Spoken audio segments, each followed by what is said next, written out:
All right. So I just felt like giving it another minute and a half before I officially start going live and everything. I I forgot to mute the stream, so I ended up hearing myself for a second there. Anyways, what's up, my audience of no one? Whatever. Um, Today we are going to be going over a weapons-free version of both of these books. Now, last time I actually talked about Alphacore as well as Yaira, but I didn't go into excruciating amount of details because wow, I can't fucking speak right now. I didn't go into a lot of details because basically I wanted people to actually go out and buy Alphacore. So I was kind of like I didn't want to talk too much about what happens in this book as well as what happens in this book because this was very fresh. This was it had just come out and I had, read it. And people were getting it. Like I was, I think, first day, the day it dropped, I pretty much got this book. Same thing with this one. So it was just one of those things where I didn't want to give too much away. I wanted to give more people more time to actually read the books before I really got into them. I was more than willing to talk about ISOM and ISOM 2 and how I really appreciate them, really like them. Again, they're not my favorite of the Rippacore. Rippacore. Yeah. Eric, we're gonna we're renaming it Rippacore. No, so they're not my favorite of the Rippaverse books. However, I still love ISOM. I do. I think Isom is a fantastic character. Um, I would say my favorite element is basically watching a flawed character in the middle of his adventure to inevitably become a sort of a really good hero. We can see clearly what his abilities are: enhanced strength, enhanced agility, um, learning. It has. I don't think it's really been heavily spoken about, but if you weren't paying attention to ISOM 1 or even kind of ISOM 2, Avery's power evolves and adapts, very similar to Super Saiyans. And this is primarily for anyone who actually has not seen Dragon Ball Z or read uh, ISOM. Oh, what's up, Ram? So basically, his power gets better, or his strength, his speed, all that stuff. It actually enhances. And how we know this is because when he first meets Santuan, he gets his ass kicked, and then he gets his ass kicked again by Yaira. But then he goes back to the club and he kicks Santuan's ass almost flawlessly. Like he barely gives much of an effort, as you can see in the books. But we're not talking about ISOM. We're not talking about ISOM 2. We're talking about Alphacore. Now, a few things that I want to actually get across. Um, Brian Solari is very clearly the essential Superman of the story. Braxwell is sort of like I don't want to call him a Superboy, but he's essentially just like Solari in the fact that he can fly and he has super strength. He might not be quite as strong or even have the same kind of vulnerabilities because at the end of Yaira, in this big battle between Yaira and Yantony and Yanessa, we actually saw Braxwell. Where is it? Oh, I passed it up. Braxwell comes in with a big fucking gun, and that right there. That wasn't like the end. That was like kind of the tail end of it. Um, but yeah, Braxwell comes in and he just goes ape shit on Yantony and Yanessa. Where is that damn page?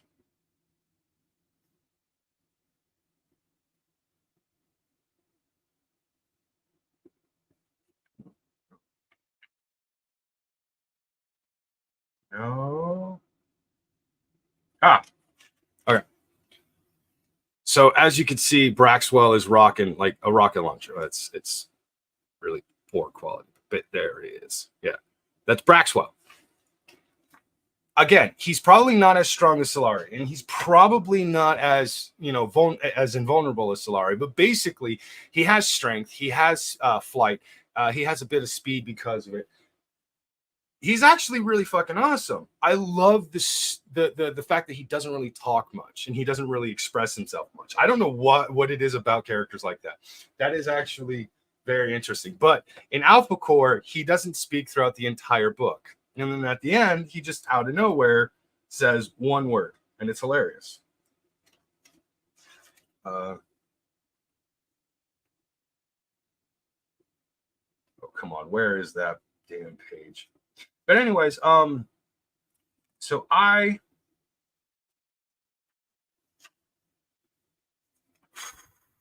much do I what up, Paradise? Trying to find that damn page.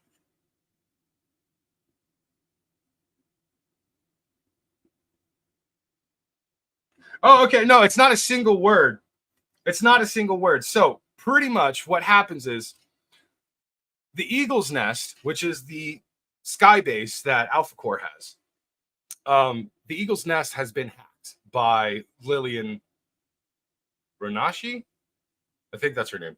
Lillian Renashi. And basically it's the last time I talked about it, it was one of my absolute favorite moments. I would honestly argue it is my favorite moment that Solari's meathead move was basically just plug it in and damn the consequences. And yeah, even though he was warned by the engineer like right before that, don't do that, that's bad, he still does it anyways. Because of that, Lillian has technical control over the Eagle's Nest, which is actually what they kind of rename it in the very beginning of the book. Wilkins is an actual detective for the Flores Park Police Department. Wilkins is a secret exec who can actually manipulate magnetism or manipulate metal, very similar to Magneto, but very, very low grade. Unfortunately, Wilkins was literally created to die in this book because that's exactly what happens to him. He actually stops the Eagle's Nest with the aid of Solari, who was holding it back like the Superman of Rippaverse can. And the two combined actually stop the Eagle's Nest from completely destroying Flores Park and just basically messing up worse than they already have. After everybody, or at least Alphacore, escapes the Eagle's Nest, Ingrid is rushing up to Wilkins, who's dead on the ground because he was standing in front of the Eagle's Nest to basically stop it from continuing on. Unfortunately, he is bleeding out. He's dead. He, I guess, popped an aneurysm, something. Braxwell says, "Bet your ass." That's it. That's all. That's all we get from Braxwell. That's fucking brilliant. Brilliance that you can expect from Chuck Dixon. I absolutely love it. Chuck Dixon did a phenomenal job with Alphacore. He gave me characters that I really, really cared about. But to be completely honest, so my favorite part is definitely the meathead moment from Solari. But there are a few things that I wanted to actually talk about, such as the opening. In the beginning of the book, there is a guy with a hostage at a bank, and he has a bomb strapped to his chest. And he's basically threatening he's going to blow himself up, blow everybody else up around him. Now, I did discuss this last time, but there's something I didn't really go into detail-wise.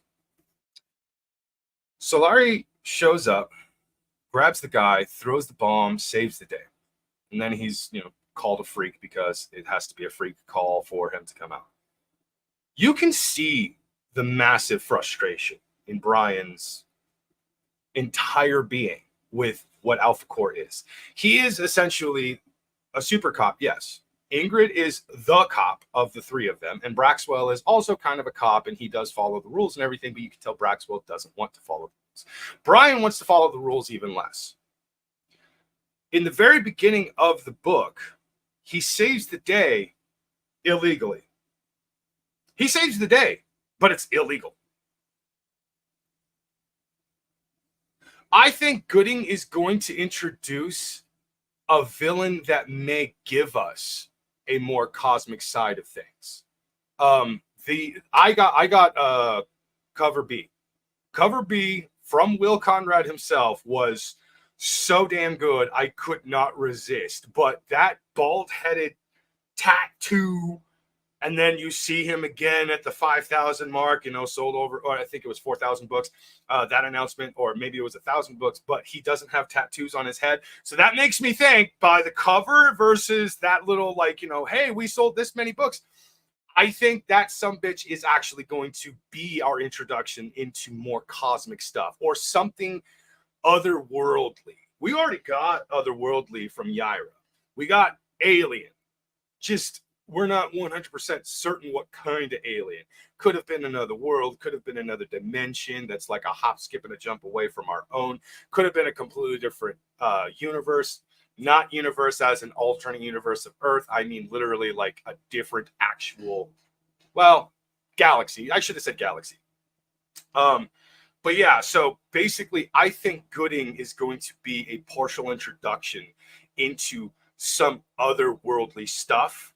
Like anyone a fan of World of Warcraft, The Void, that's kind of what my mind is thinking. Like some kind of weird, dark, cosmic energy. And I think it's going to be fucking phenomenal. Okay, I mean, that's your opinion, but whatever. I honestly think Gooding is going to be fucking phenomenal. So funny thing about the Gooding launch. I didn't know it was happening. Most of the fans, none of the fans actually knew that it was happening. I just knew that the site was going to be launching soon. And so when I woke up that morning, I got called into work and I was just like, okay, whatever, not a big deal. I didn't think anything was going on. And then I clock in for work and I went to my phone and I saw like notifications. So I went and checked out Twitter real quick. And the next thing I know, I'm seeing people talking about Gooding has launched. And I'm like, wait, what? So I got a little like upset that I was a couple of hours late to the official launch of Gooding. I got it though. Don't worry about that. Like, there was a slight issue with me upgrading my account from mailing list to actual member though.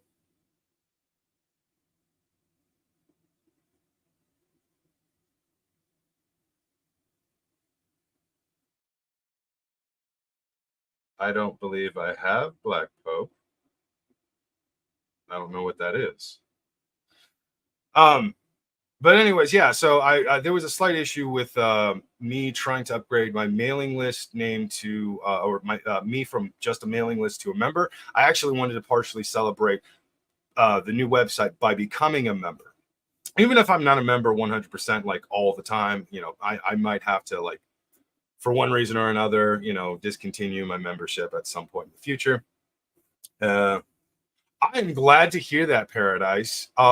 This is actually the first comic book universe for a lot of new fans, people that have probably been interested in comic books. I've actually heard a lot of people and their kids really enjoy comic book movies and comic book shows and stuff like that, but they never really read the comic books. And I don't fault them for that. Like, everybody has their entry into comic books. Some people watch the cartoons from like the 90s or even the 80s and they get really interested and then they pick up the actual books themselves. That's kind of what happened to me. Growing up in the 80s, I was really into those old school 70s like cartoons and 60s, 70s cartoons. And that's kind of what caught my interest enough to actually start reading comic books. And then one day I came across an X-Men comic book. Damn, haven't turned away since. Oh yeah. Okay, so I am so stoked that we broke the damn website again. From what I understand, because of a few things that I believe Kara and Alex and I want to say Andrew, several people had actually brought this up. It doesn't matter how many times they tested the website to make sure that everything functions the way it does. They still did not anticipate the amount of people that would be ordering the books that day. So it overwhelmed the servers to the point where it actually did temporarily break. Primarily, it broke the members portion. So a lot of things started glitching the hell out, and it was absolutely hilarious. I was cackling like a fucking maniac in the parking lot of my job at one point because I had gotten the email confirming, yeah, we broke the damn site. And man, it was hilarious. Oh no, that was actually one of the things. Okay, so let me get back to the review. So Alphacore, things that I had actually noticed about Brian Solari.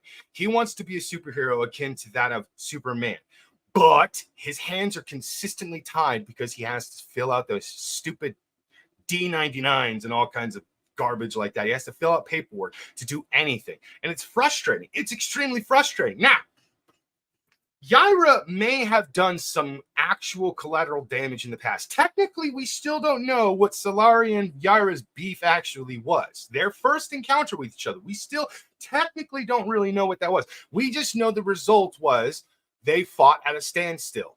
And technically, Solari won in the end because Yaira disappeared.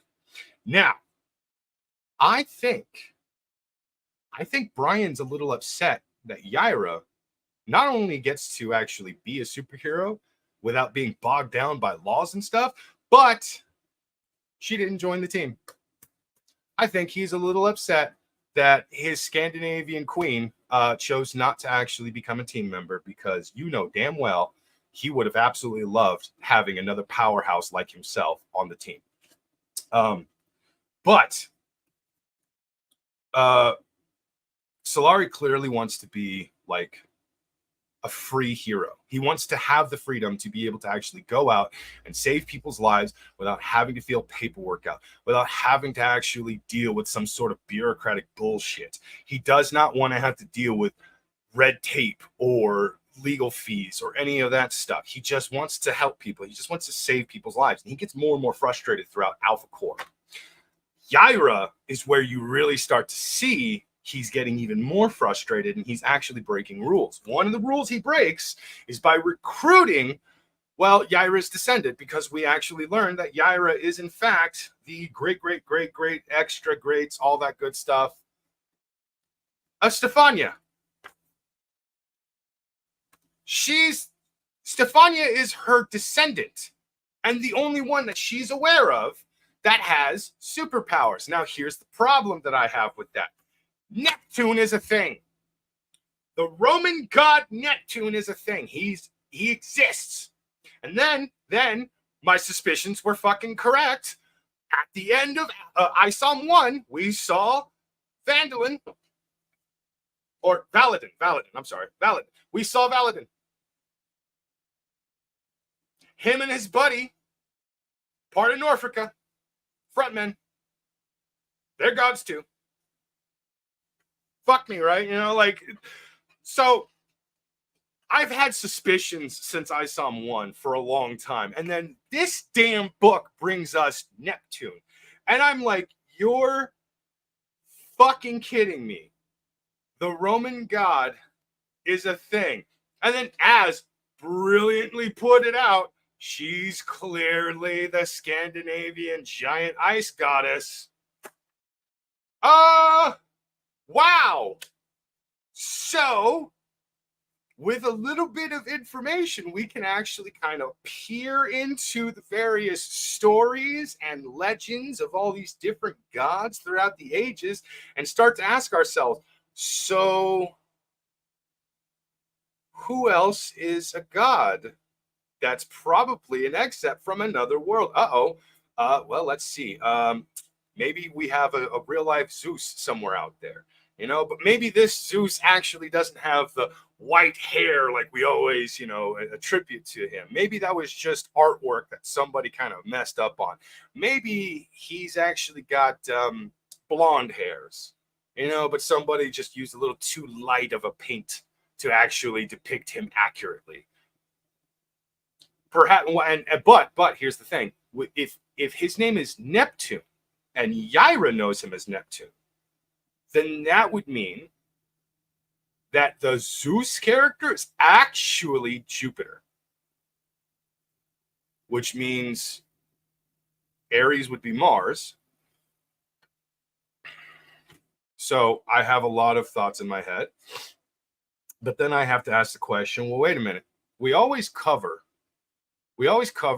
specifically the Greco-Roman gods. We've only in the last 2 decades really been talking about the Norse gods. What about the Aztec gods? What about more of the African gods? Not just the Egyptian gods, the actual African gods, like Anansi. Are we going to get an Anansi in the fucking goddamn comic book? Does Eric July have a Spider-Man-esque character that has illusion powers in his back pocket to basically give us Anansi? Because if he does, I'm in. Sign me up. Give me that book now.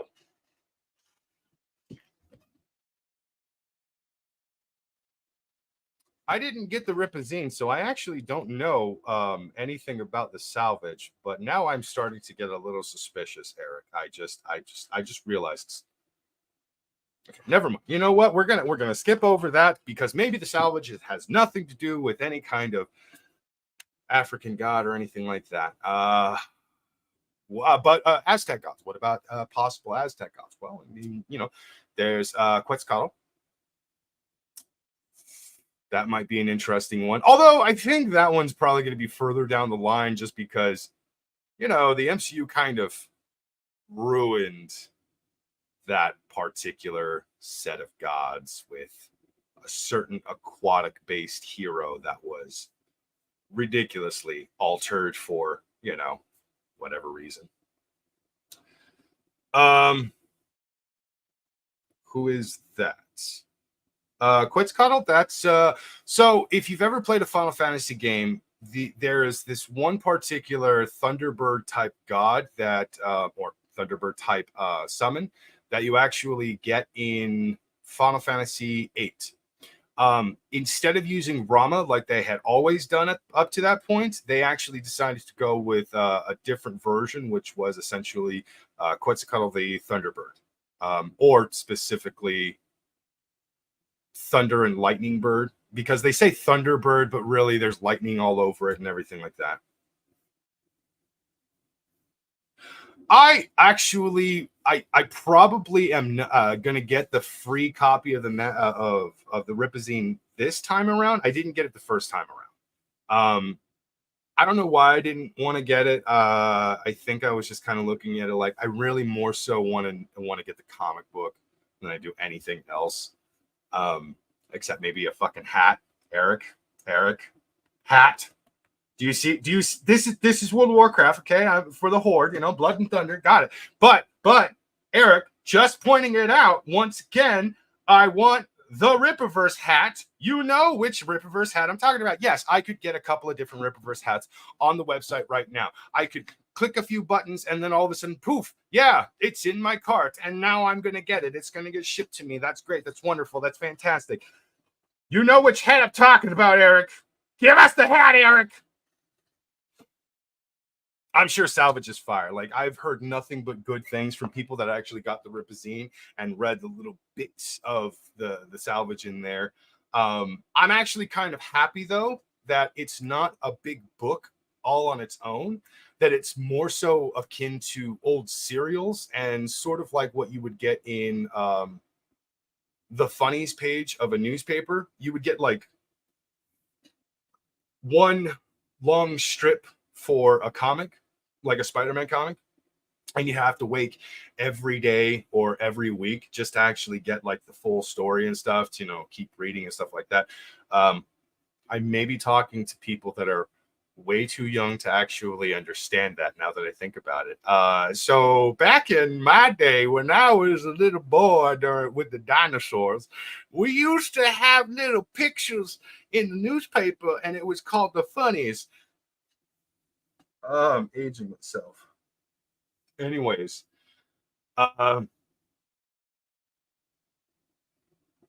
You mean ISOM 3?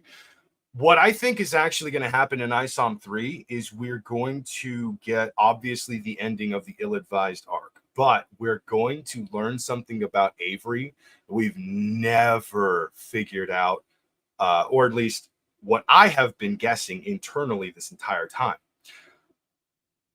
I think Avery is connected somehow to the other side. Hear me out. I think Avery is the epitome of a fallen angel or a paladin, to be more exact. His powers are less flashy than Yaira's or even Brian Solari's. He has enhanced strength, enhanced skills, agility, reflexes, all of that. But his powers evolve. With every fight that he loses, he gets better. Very similar to Super Saiyans. More so, I think there is a connection between him and the other side. Now, I think the reason why Bloodruth was introduced into ISOM 2 to essentially give us that little peek on the other side, because, you know, she's essentially a blood witch. We're going to end up seeing that ISOM has actually defeated all of those weird demons, the beasts, and he kicks every one of their asses. And in doing so, he unlocks another level of his own power. And suddenly he gets stronger. He gets faster. Maybe he even starts to glow a little bit, because I think his powers are actually divine in and of itself. I personally think that he is, like I said, I think he's a paladin. You know, like as close to a paladin as a modern superhero comic book will allow. Much like how Yaira is technically considered a goddess. Much like how Neptune is actually a god. I personally think that Avery is going to be revealed as like the first paladin in the Rippaverse universe.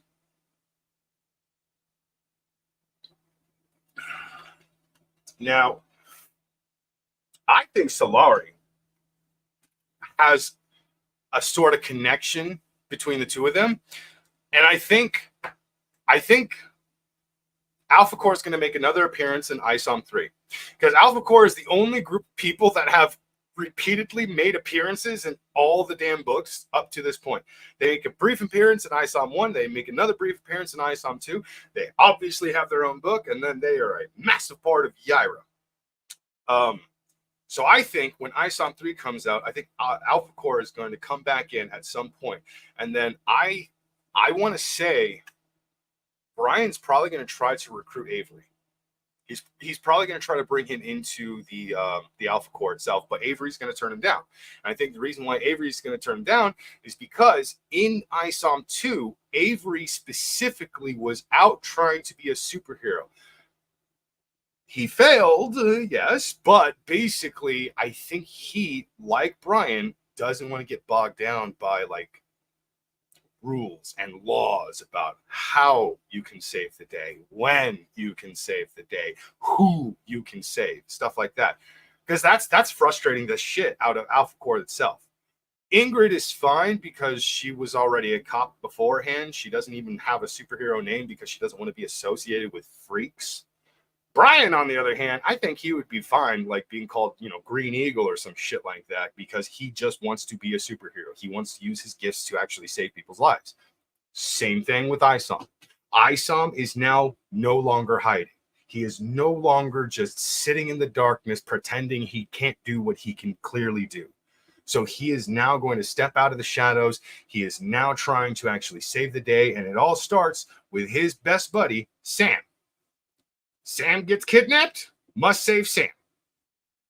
It's as simple as that. I think ISOM is going to go full-fledged superhero at the end of ISOM 3. He's going to turn down Brian Solari for a position in Alphacore because he's like, no. I don't want to be a cop. I don't want to be told when I can save people's lives. I'm just going to save people's lives. Brian Solari is going to be like, well, we might have to arrest you if you break the law. And then, but he's like secretly giving him that look like, I ain't going to do a damn thing. I'm not doing shit. Save everybody's lives. I don't care. And then Brian's going to be happy that there's somebody like Avery out there saving the day when him or Braxwell or Ingrid are not available. And then Gooding is basically going to be a massive part of ISOM 3's like, well, I actually don't know, but I'm thinking that Gooding is going to have a huge part in like Avery really stepping out and becoming a superhero, because I think Gooding is going to continue doing his business, but he's going to see Avery stepping out and being like the rogue superhero. So he's going to occasionally be like, hey, Avery, you know, I see you out there saving lives a lot. You take quite a beating. Here's some spray that actually helps your wounds heal a lot faster. Yeah, go ahead. Oh, you didn't get that from me, buddy. By the way, that's $35 a bottle. I think the only reason why Gooding actually has like Gooding services and actually like charges people and stuff like that is because his stuff is expensive. He actually explains it at ISOM too. His stuff is expensive. He needs the money in order to actually continue to build the equipment that he uses to save people's lives all the time. So it only makes sense for him to actually charge a fee, like a monthly fee, to basically get people to actually well, a monthly fee to pretty much afford all the stuff that he does do.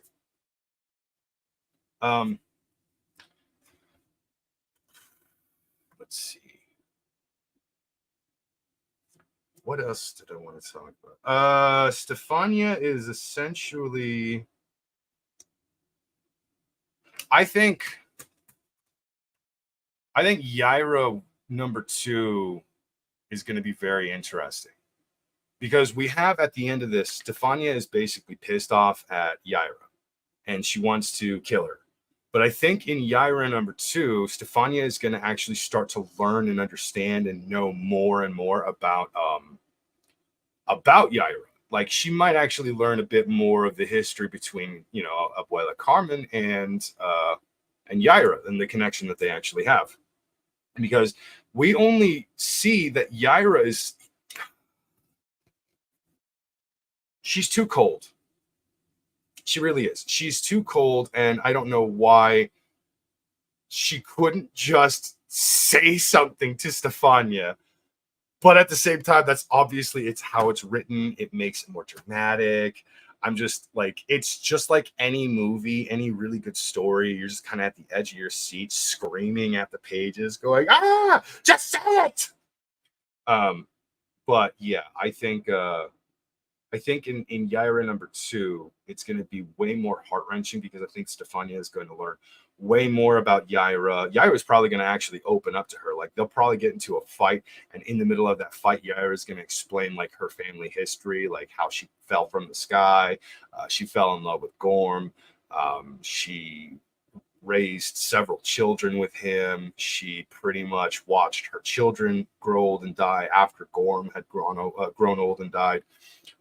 She's going to pretty much tell her about how after the great grandkids, that was enough. That was all she needed. Yeah, that was 3 generations of her family that she was like, no, checking out. I can't watch any more of you die. So she just bounced and pretty much traveled the world. And hilariously,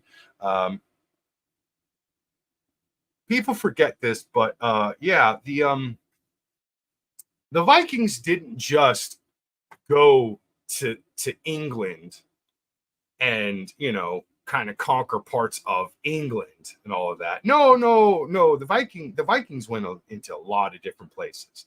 The Vikings at one point made trade with the Native Americans. They went and conquered Germania. They went and messed with people in the Middle East. And they also traded with them. So like, the Vikings kind of went all over the damn place. So Stefania makes a lot of sense when you actually think about the history of how these Icelandic, Swedish, Danish people would just fucking going everywhere, all throughout the world, and pretty much creating new history everywhere they went. Like, oh yeah, so these people on these long ships just showed up one day, made trade with us, and, you know, things happen.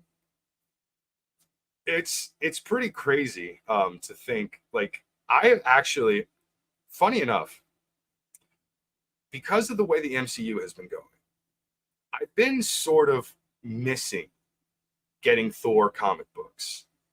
Thor is one of my favorite heroes from the Avengers.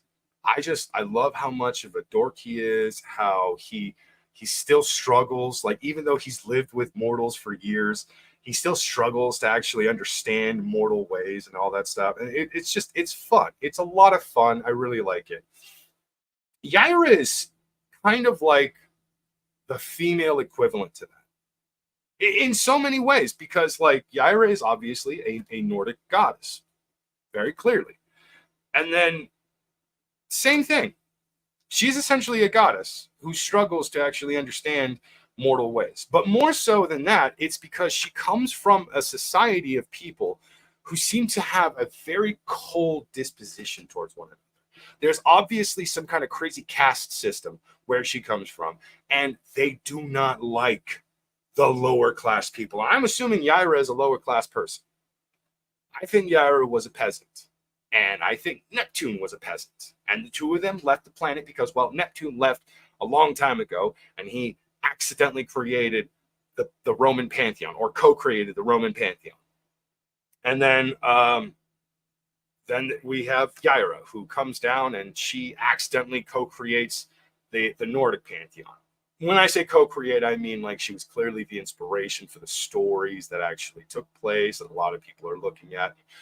What was the name of that goddess as it brought up?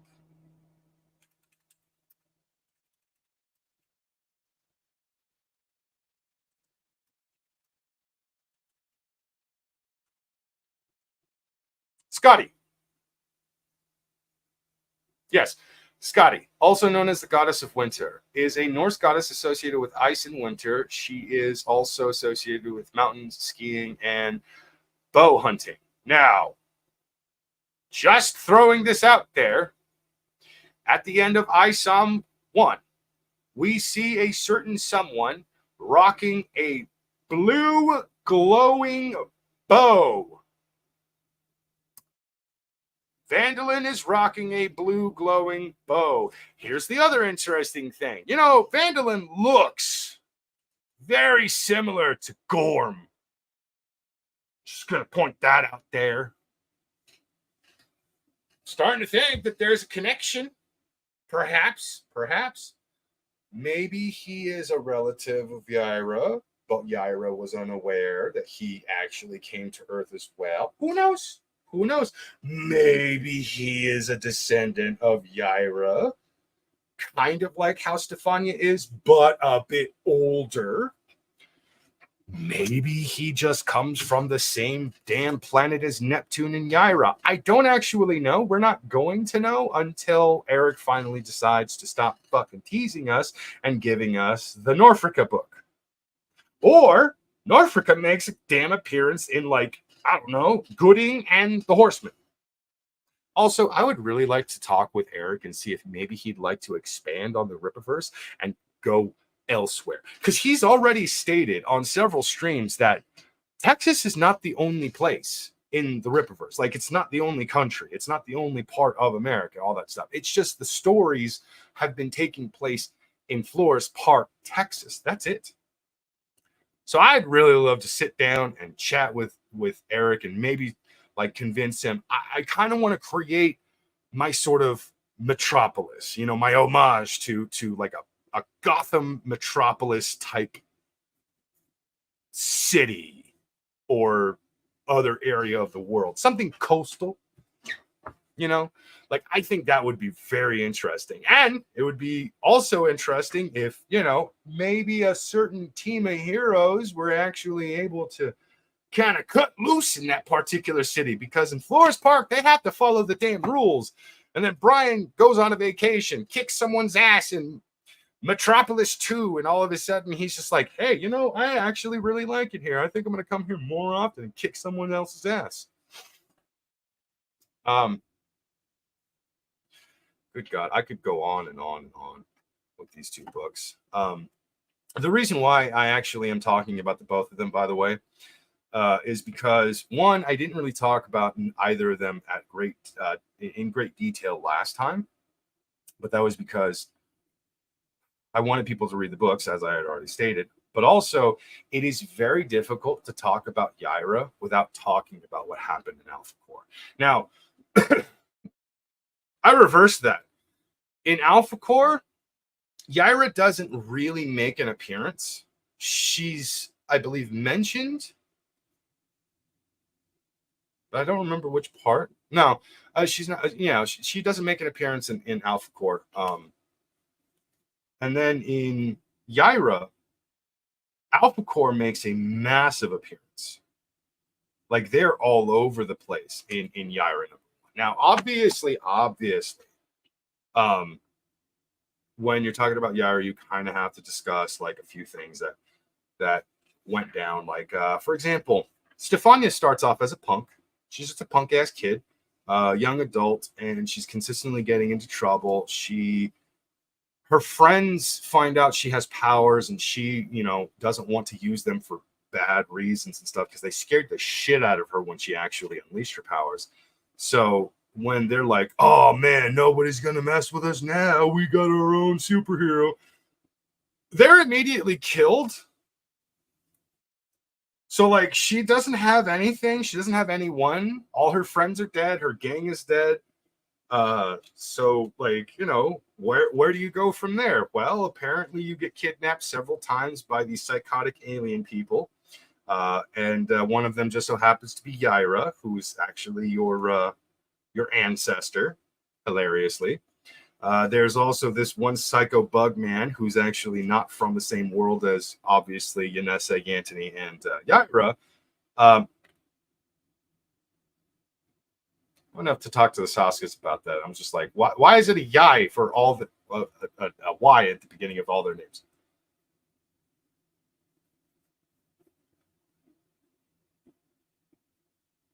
I have to agree and disagree at the same time. Now, the only reason why I have to agree and disagree at the same time is because ISOM never actually mentions anything in ISOM 1 or ISOM 2, the events that take place in Alphacore. So you could argue that this does still take place after ISOM 2. But one of my absolute favorite parts in the very beginning, when Brian saves the day by getting the guy with the fucking bomb vest, I think that actually may have taken place during ISOM 2. Like when Avery goes off to team up with Bloodruth, I think that's when that actually takes place. But I could be wrong. There could actually be some kind of a connection that I'm overlooking that you may be correct on, but that's kind of how I see it. Like the events of Alphacore are taking place at the same time as ISOM 2. So when Avery basically goes off and Gooding has told him to go and go talk to Bloodruth, I think that's when Brian basically saves the bank and saves the day. And then both events from that point forward are actually taking place at the same time, which is why in ISOM 2, you don't hear about an accident that happened inside Flores Park. But I would not be even surprised if in ISOM 3, ISOM comes back from like beating the shit out of the beast, and pretty much they're looking at the news. Half of Flores Park, downtown Flores Park, has been completely annihilated because the Eagle's Nest fucking fell.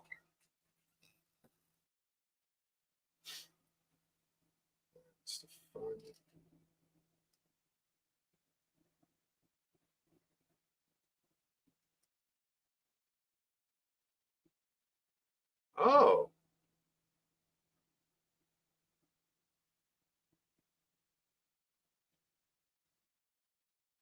Interesting. Hold on. That's actually really interesting. Let me take a look at that.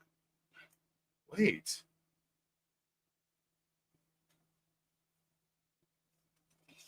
The events.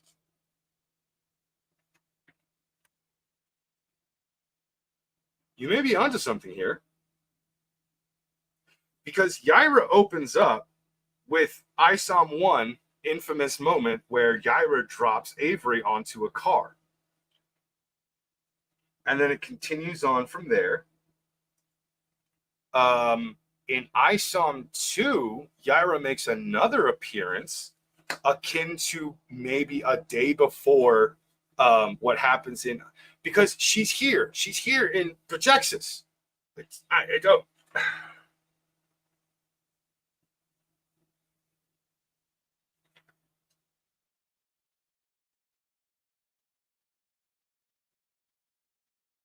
You know what?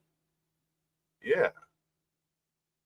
All right, I'm going to be honest, Ram. I think you're actually onto something. I think Alphacore does actually take place before ISOM 2.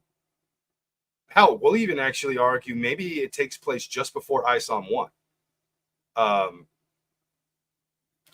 But Yaira picks up in the very beginning with, you know, the infamous drop scene where bloop, Avery's dropped on the top of the car. And then it continues from there. It doesn't really give a time skip. It just kind of time skips, you know? Like it doesn't say 2 weeks later. It just sort of flows. And then Sally just so happens to be the newest member of Projexis. We had already gotten introduced to her in ISOM 2. And so that was a little taste of what was to come. So then here she is in Projexis, and damn.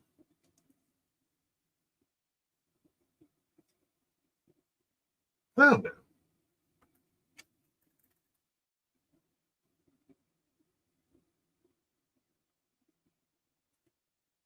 And that's where you sold me.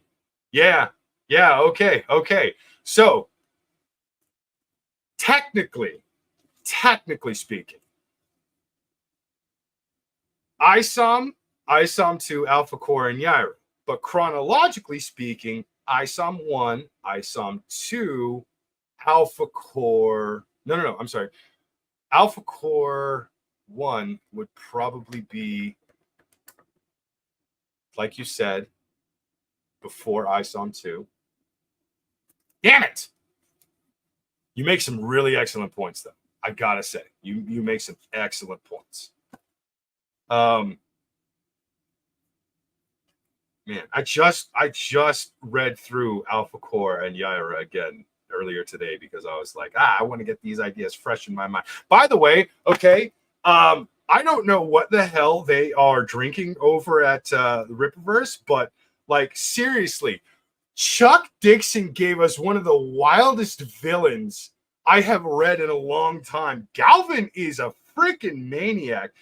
And I love the fact that he does get detained in the book, which means that technically he can actually come back in a later issue. So I'm actually very hopeful that Galvin does genuinely come back and is like a repeat nuisance for Alphacore. I wanted to get more powerful. I want him to be one of those villains that is like almost akin to the Joker, not to the point where like he's constantly overused, but I would love for Galvin to just be that thorn in everyone's side because he's got that type of power that could even bring down Solari, because we see that Solari is clearly vulnerable to elemental powers.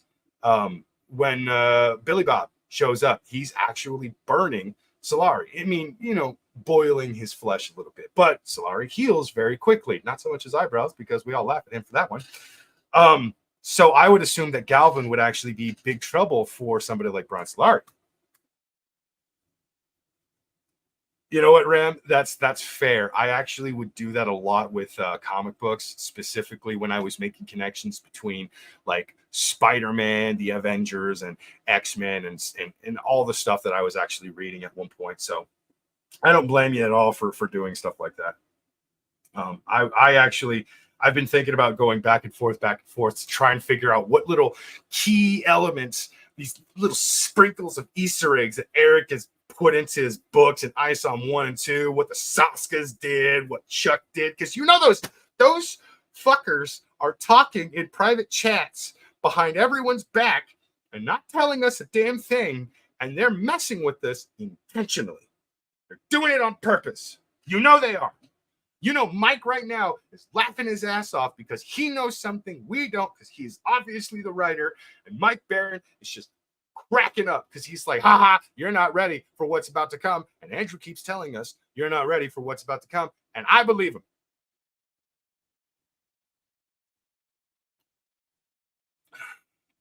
I believe both of them. One of these days, I would love to sit down and actually chit chat with them. By the way, Ram, did you see the Rip and the Silverback episode? As the entire stream was my spirit animal. That man was frustrated. He got upset at one point because clearly Eric and the Saskas have insider information, and he just had to belt it out towards the end of the stream like, oh yeah, no, I'm getting that information. I felt that the whole time. I felt that. That's awesome. Oh, you know what's actually another thing that I wanted to actually talk about when it comes to Alphacore and Yaira? I think we are only seeing the tip of the iceberg for Yaira and Brian's powers. I think Yaira is going to get more powerful. At some point in one of the future books, I think Yaira is actually going to turn her weakness of fire into a nuisance. It won't slow her down anymore, but it will actually, essentially weaken her. It just won't slow her down. She'll be able to shake it off way faster. It's kind of like working out muscles and fatiguing those muscles over and over again. Eventually, your arms get your muscles will actually develop, enough mass, enough strength to where you can just curl those 15s, those 20s, and you won't have a problem. And you move up to the next heavyweight just to basically see if you can fatigue your arm faster and stuff like that. I think Yaira's weakness to heat is going to eventually become similar to like building a muscle. And I think Brian's weakness to elements like fire and electricity, I think that is also going to eventually die down over the time in order to basically make the two of them way, way stronger.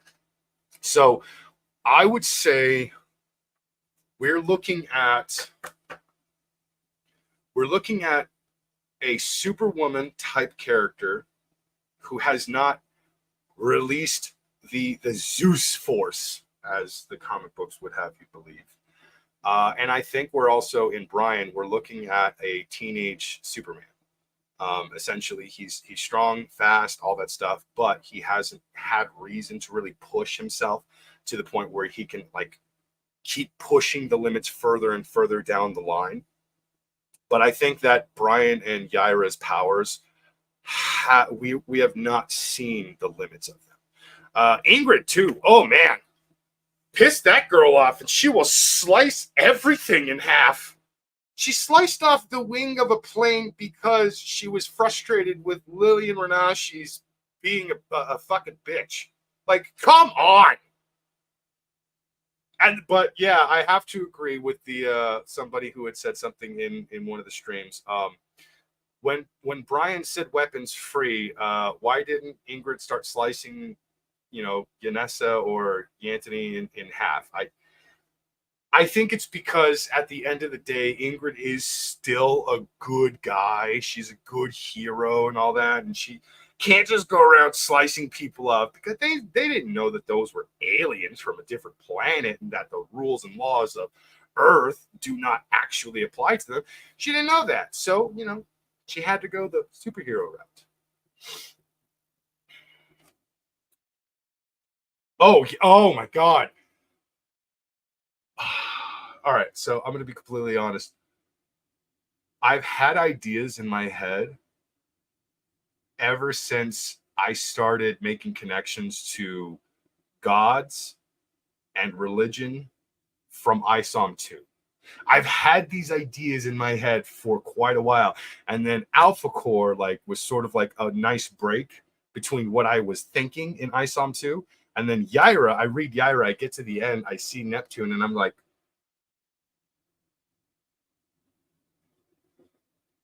Oh my God, are we going to get a Rippaverse version of Thor? Is he going to be accurate to the depiction? Like, he's supposed to have a bushy red beard, by the way. Oh, no, dude, seriously. I'm a huge Brian Solari fan. I so badly want a Brian Solari soldier mini story. Like, it can be a two-part, but I want to shake Chuck Dixon by his fucking collar and just like, give me the prequel story. I want someone to give me a Brian Solari before Alphacore story. Like when he was in the army, when he fought in the war. I want to see the war too. I want a war story. I want the war comic book. I want to know how we got to this point. And I'm still mad that Eric continues to do this to me where I'm like, how'd we get here? I don't know. You'll have to find out. Fuck you.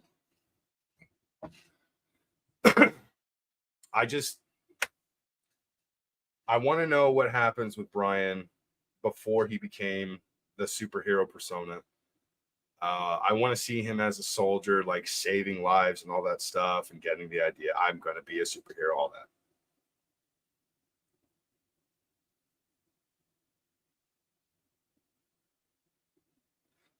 It's war, bro. So there have been a lot of war movies out there that really show you the darker side of war. And then there are some war movies that show you even the darkest sides of war. Like Reindeer Games is still one of the most popular war-esque movies out there, and that's because it really showcased the mental fuckery that a lot of soldiers coming back from Vietnam dealt with. A lot of other soldiers really appreciated movies like We Were Soldiers and Saving Private Ryan because that felt like a very accurate, true story to what had actually transpired in those days, like how it looked, how it felt, how it made you feel. A lot of soldiers from World War II and Vietnam pretty much were like, that's actually pretty fucking accurate. There's other war movies like The Patriot, not very accurate, but still, war can be gross. War can be disgusting. So I'm assuming that maybe Brian had done some really nasty things that he is not too proud of. Like, I wouldn't be surprised if we find out that Brian functioned more like Frank Castle than he did Clark Kent.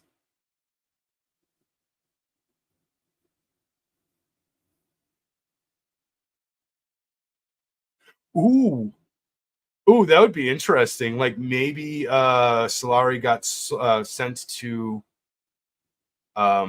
do a reconnaissance mission, and he was told to take out the threats.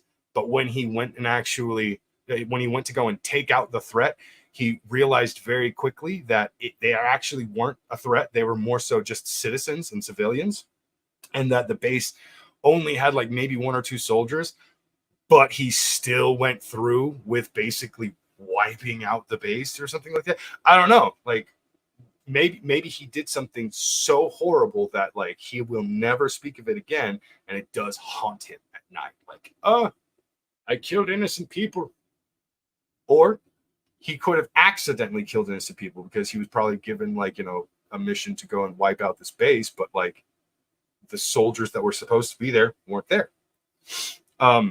Mind you, I have a suspicion that Texas in the Rippaverse is actually way bigger than it is for us in real life. I think Texas actually takes over other territories, and that what we now think of as Rippaverse as Texas might also be parts of Oklahoma, as well as New Mexico, Nevada, and Arizona. And maybe California has been wiped off the fucking planet because a lot of people really want us gone. And I'm like, yeah, but there are good people here. We're not all assholes from LA. um, but I cannot wait to see what they actually have in store. Um, because man, okay, Michael and Lillian are two of the most interesting villains that we've dealt with because they're essentially like they're like a Lex Luthor kind of duo with actual powers, or at least Michael does. And then man,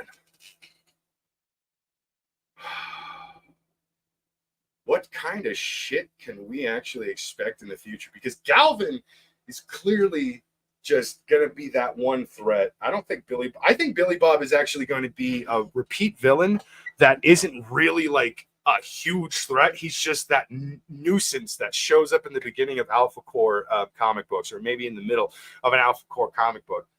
And he's very easily takedownable because, like, maybe people start carrying little fire extinguishers everywhere they go, and they pretty much just put him out every time because he's just dumb.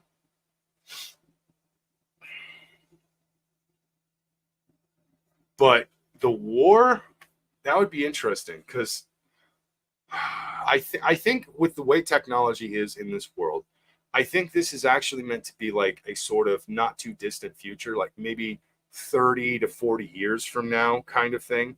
And I'm not saying this is some sort of like, wet dream that Eric has come up with and stuff. Like, dude, fucking Batman lives in Gotham City, which is essentially New York. But like, whereas Gotham is supposed to be more reminiscent of maybe the Bronx, Brooklyn, certain areas of New York. Clearly, Metropolis is supposed to be Manhattan. Like, it's just certain areas, certain spots that make up New York City. That's what Gotham is. That's what Metropolis is. But then at the same time, we're supposed to believe that Metropolis is actually inside of Kansas because Smallville, Kansas is there. And yet for some reason in Metropolis, they have docks. And I'm like, yeah, but Kansas is a landlocked state. What the fuck are you doing? Like, you can kind of get away with that with Ohio in Cleveland specifically, but like for the most part, what ocean are you talking about? Oh, I 100%. I think Vassie is an except. I think she is similar to Forge. I think she has a brilliant, like, a super brain. I think Gooding is also an exit. I think he has a brain similar to Forge. Like, he can just, like, whatever he can think of, he can actually invent.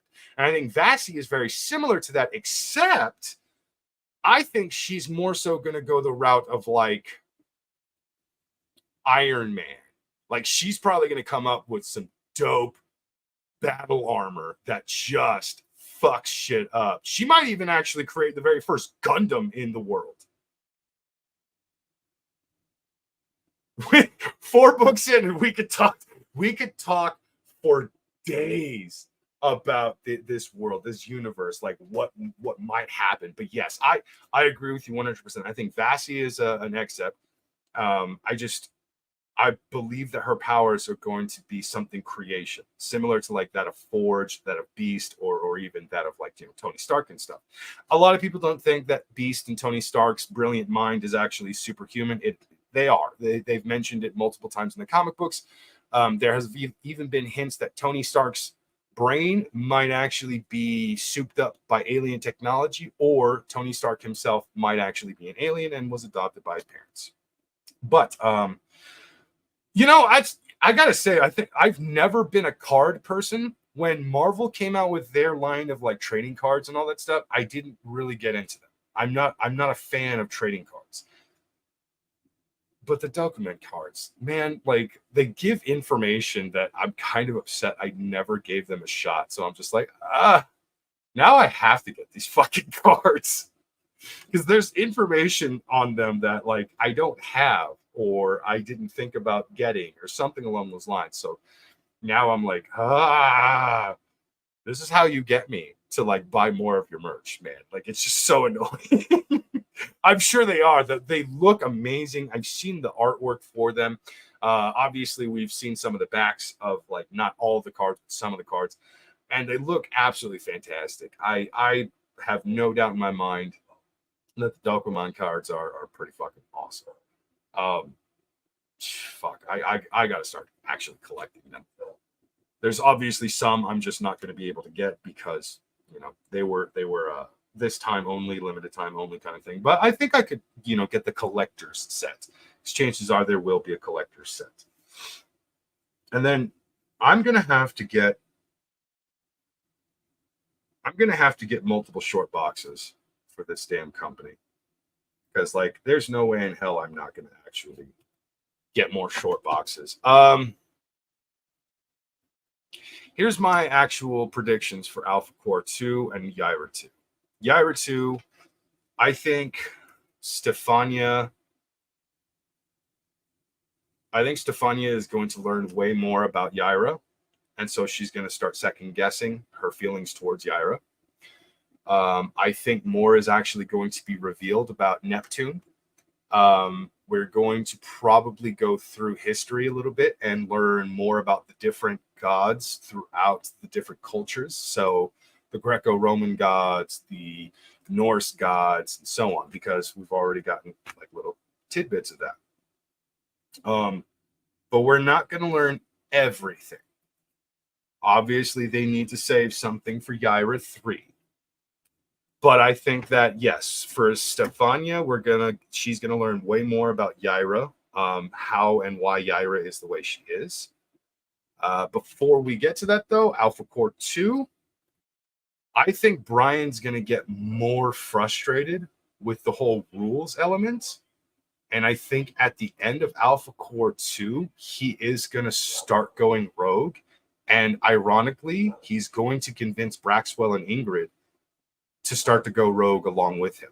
And I think Alphacore, they're going to stay police. They're going to stay city superhero police and everything, but they're going to keep breaking the rules and they're going to keep breaking the laws and they're going to get threatened with we're going to defund your department and stuff like that.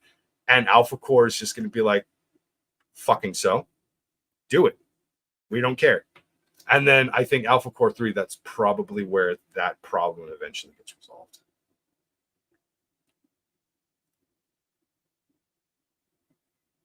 How many Gooding posters did they actually come out with? Is it just the one?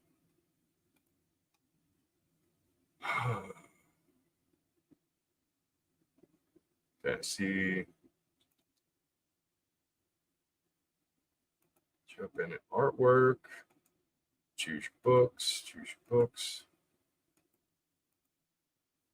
Let's just view the store.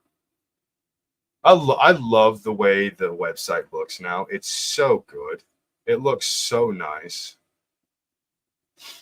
The Yaira statue. Good God, that is a gorgeous, gorgeous piece.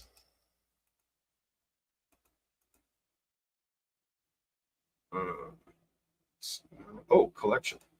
There we go. Oh, posters. Let's go with posters. So we have Lays of the Rippaverse, Yaira, Other Yaira, Alphacore, Ison 2, Blood Ruth, Ison 1. Wow. Yeah, there really aren't a whole lot of posters for Gooding. Huh.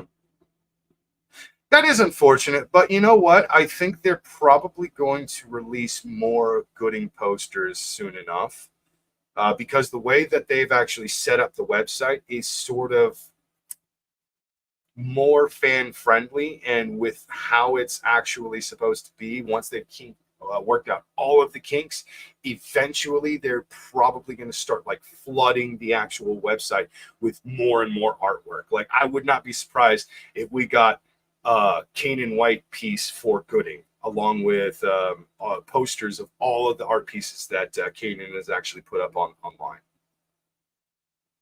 Nobody could justify the statue at this time except for that one guy or the few people that have actually done a GoFundMe for it. Oh yeah, I'm loving the fact that they're going to drop merch out of nowhere, because chances are I'm going to get my tank tops. He's already mentioned in a stream in the past that he's going to make some tank tops, but I'm probably going to get my tank top. Bruce, oh my God. Bruce swings big dick every single fucking new campaign, every new drop, every time we get a new thing coming out. Oh, here's the new book. He just goes, I want it all. Right there. He just takes his wallet out, slams it onto the table, says, give me now. I fucking love that man. Bruce is the man. Big cock, yes.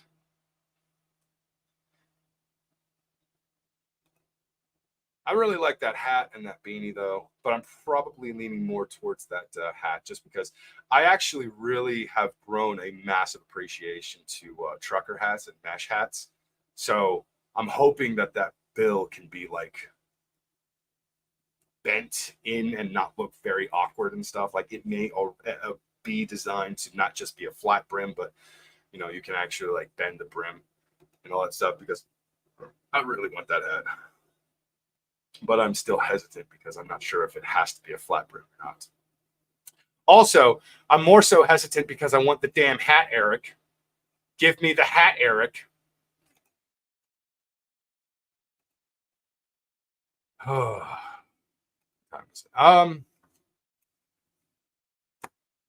You know what? I think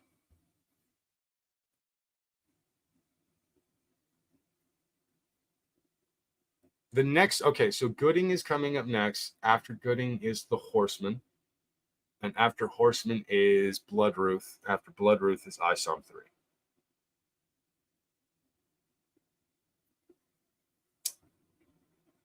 I think in Gooding, an interesting turn would be meeting Vulcan. The connection behind Gooding, a man he uses his brains, his wit, to actually save the day, to save those around him, to firefight, to be essentially an investigator and all that stuff. It would be interesting to see the Roman god of the fire and forge, Vulcan, actually make an appearance, but we won't realize it's Vulcan. He's just going to be some redheaded dude walking around with a limp for no other fucking reason. Because in the Greek mythology, he is deformed and he uses a sort of peg leg, which is essentially just like a pillar for the leg replacement and everything. And he walks around with a limp, and he's depicted with, I believe, red hair in both the Roman and the Greek version. So I think a guy with a limp is just going to kind of be around in Shadow Valley. In Horseman, I think we're going to maybe get an appearance from either Thor or Mars. I would lean more towards Mars, just because like I think it's going to keep rolling with the Greco-Roman theme of the gods, but we may end up start seeing a little bit more of a connection to the Norse gods because of Yaira specifically. You're not the only one calling it. I've wanted a Norfolk book since I read ISOM 1, man. Like, at the end, I'm just like, who the fuck are these guys? What the fuck are they doing?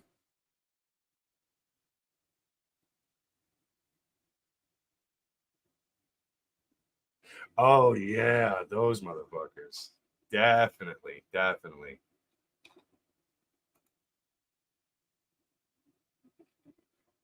But here's the funny thing. From the Alphacore poster, you've got the big blue guys there that they're beating up and everything. I think that's a Jotun. I think that is an ice giant that they fight. And that is going to be an even bigger connection to Yaira and the actual, like, story of the, her being fucking Scotty. So I think that big blue guy from that poster, I think he is a Jotun. I think that they're probably going to have that fight in Alphacore 2. We're probably going to see that actually go down.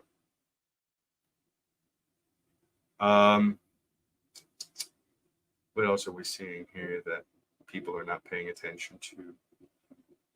I'm going to be honest. I think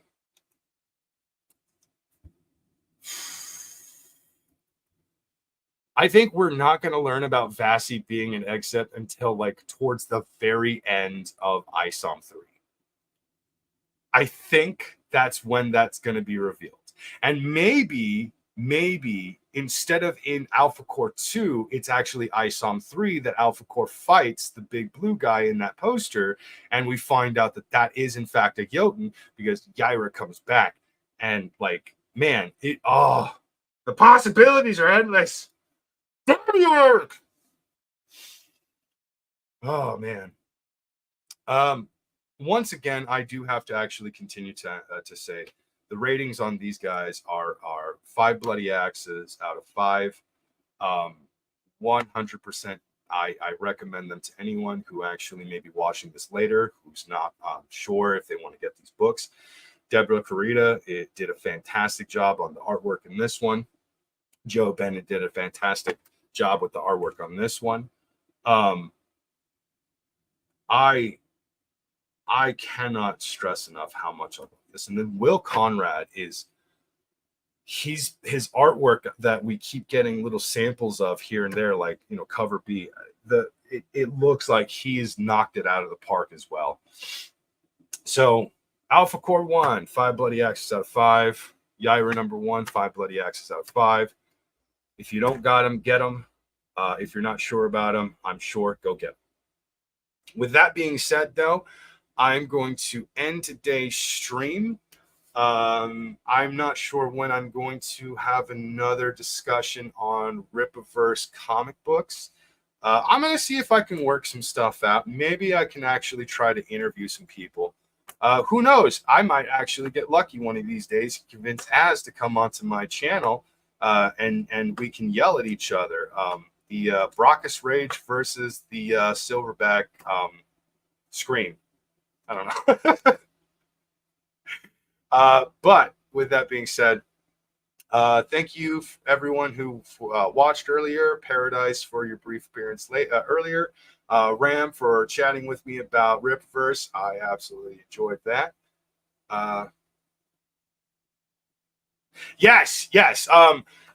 Eric has made it clear, Ram, that he has dropped hints in dialogue and art pieces since ISOM 1. So there's something in those 2 books that we have probably overlooked, and that sick bastard is just chuckling behind the curtain going, hee hee hee hee hee. But I'm going to get out of here. I'm actually, I'm a little hungry. I'm very thirsty. It's hot as hell in this room. And I think an hour and a half. How long have I been streaming? Oh, damn near an hour and a half. I think that's long enough for me to gush about the books. I once again barely did even really like a review, but